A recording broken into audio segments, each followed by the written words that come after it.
En el día de hoy vengo a enseñaros a cómo formatear vuestra consola mediante el programa TineFormat.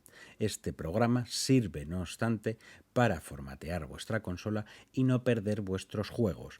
Además, sirve también para aquellas consolas que, debido a algún mal uso o alguna corrupción, son incapaces de entrar al panel de configuración de la consola.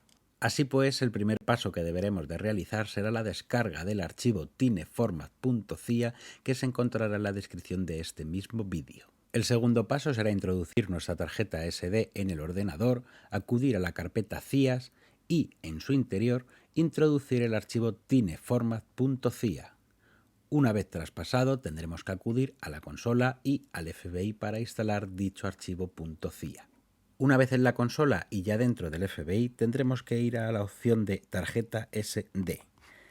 Iremos al directorio CIAs e instalaremos el archivo tineformat.cia. Una vez finalice la instalación, volveremos al menú de Home y se nos notificará que un nuevo programa ha sido añadido.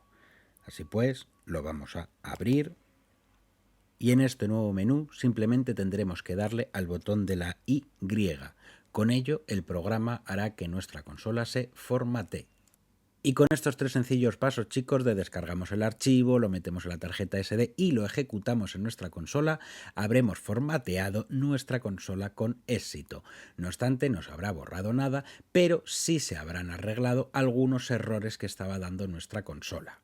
Así pues, si los errores continúan y son errores de fábrica, a lo mejor tendremos que restaurar la NAND de respaldo o el CTR NAND genérico. Sea como sea, ya sabéis que siempre tendréis el servicio técnico de la empresa a vuestra disposición y que cualquier duda, sugerencia o un buen te amo quelonio siempre podéis dejármelo en los comentarios.